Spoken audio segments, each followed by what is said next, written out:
Think of one apple tree, right? You put one apple tree in the ground, and if you do it properly, and you put a guild around that apple tree, which is a community of plants that support each other. So if you put that tree in the ground properly, you can have a dozen other raspberries and blueberries and blackberries and different kinds of pollinators and stuff around that tree. And it'll be a happy environment. And that apple tree will go up in value massively and it will produce forever for you. My buddy in northern Minnesota has 8 types of kiwi growing on his property. The next step is to decide and then start planting seeds. And it's so much fun, and enjoy the process. Like what we're asking people to do at scale is to have fun with life again and enjoy the creation and manifestation of the good.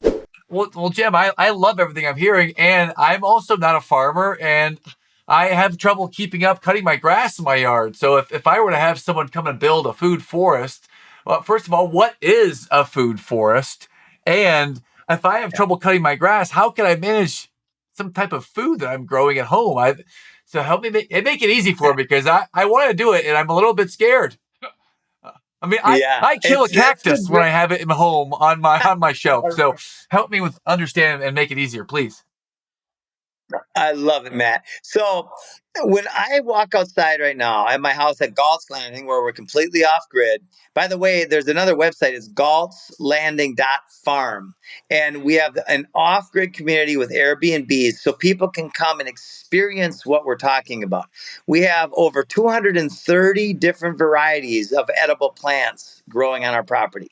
And almost all of them are perennials. So I can walk outside at any time and I can gather a basket full of food in 5 or 10 minutes that has 5 or 6 or even 10 different types of food for my family to eat. We have cows and chickens and ducks and turkeys and fish and bees with honey, all sorts of different varieties, plus all of the edible fruits, veggies, sweet potatoes, yucca, Okay. turmeric, all of it. Anything you can name, we probably have it growing. And it is less maintenance, infinitely less maintenance than a lawn. So it's like literally living in the Garden of Eden where you just walk around and there's food everywhere and you take what you want. Now, somebody in Minnesota might only have a harvest for 5 months a year, right? But that's great because the harvest is so incredible during those last few months of summer that you can harvest enough to store all winter Got long. it. Got it.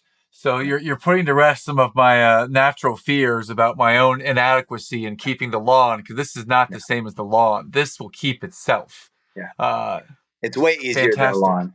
And also, I just want to comment. I love the idea of Galt's Landing. It reminds me of chapter 17 in my one of my favorite books, Atlas Shrugged. So love that. Yeah. Okay, good.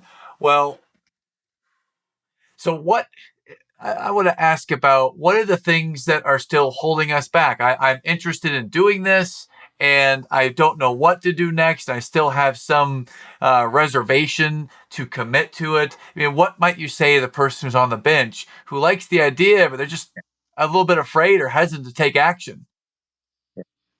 Yeah, this is the ultimate mind control. The idea that the world is scarce and that we should be in fear.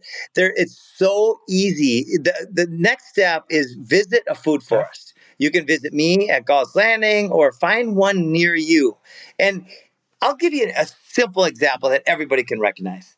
Think of one apple tree, right? You put one apple tree in the ground, and if you do it properly, and you put a guild around that apple tree, which is a community of plants that support each other, right? And you want your nitrogen fixers, your beneficial insect attractors, your chop and drop plants. You want your ground cover. You want it done in a way where it drains well. So if you put that tree in the ground properly, you can have a dozen other raspberries and blueberries and blackberries and different kinds of pollinators and stuff around that tree.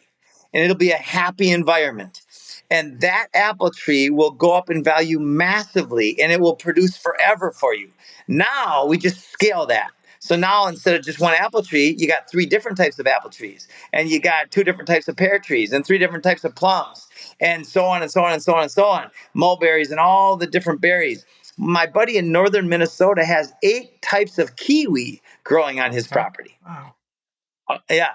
So the next step is to decide and then start planting seeds. Is it? And it's so much fun, and enjoy the process. Like what we're asking people to do at scale is to have fun with life again and enjoy the creation and manifestation of the good. Oh.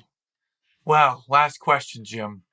Name of our show is the Eternal Optimist podcast. When I say the words eternal optimist, what might that mean to you?